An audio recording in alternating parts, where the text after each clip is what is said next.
Gardner to recover then. Grabbed by Simon Beasley, and Simon's got it. He straightens up.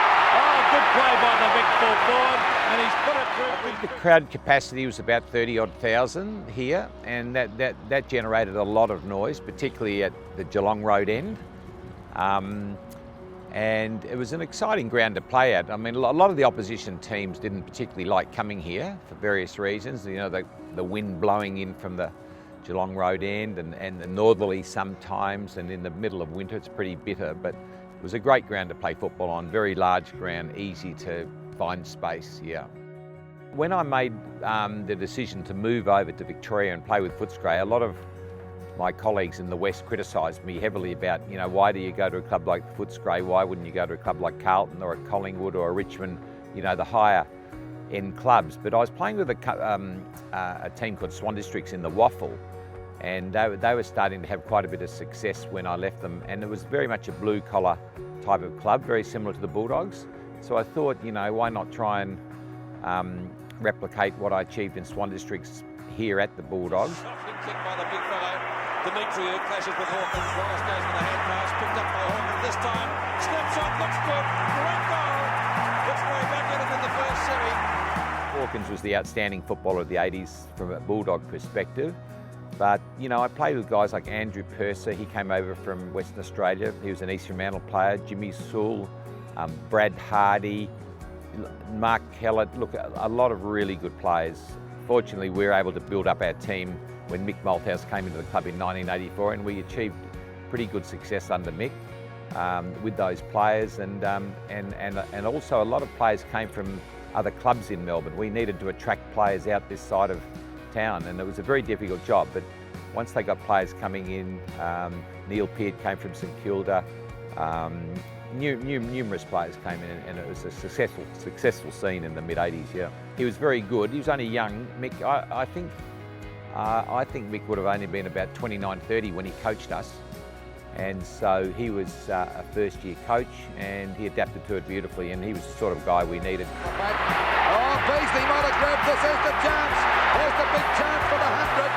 He's only about... Just coincidental, because we got beaten thoroughly by Hawthorn in the first week of the finals and came up against North in the second week. And we'd had a pretty good record against North over the season, so yeah, we played all over them that day, and we were sort of at our best, and I was fortunate to kick 100 goals, and so, you know, I was pleased with all that, and it worked out pretty well for us. Look, they're incredibly passionate.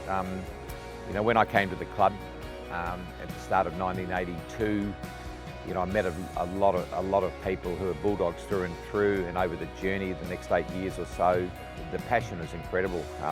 Unfortunately, in 1989, we sort of got caught up in the Fitzroy takeover of the Footscray Football Club, but the passion of the fans shone through, and you know, and we were able to beat that off and remain in our own right.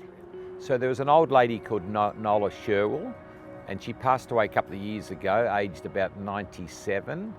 And I met Nola very early on, and she had these little Chihuahua dogs, and she used to bring them into the ground at the entrance and in front of the E.J. Witten stand, and she brought them in a trolley, and she was an amazing supporter. And I met her and her husband Harry, and we formed a relationship over the next 30, 40 years. We took her to the grand final in 2016. She lived over this side of the river.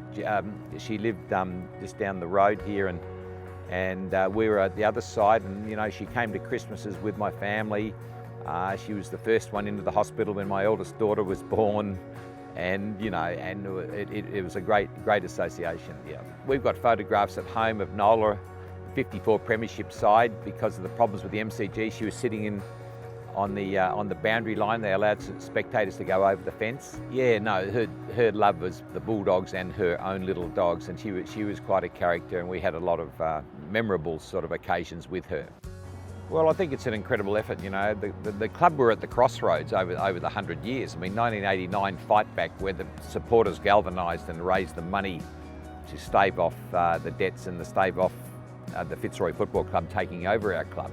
It was an incredible effort. So from that point of view, it was very, very good. I mean, I know the club's only had the 2 premierships, 54 and in 2016. But while we're in the competition, we've always got hope, you know. We've always got hope, the Bulldogs, and we've had some great players. We've been very close on a number of occasions.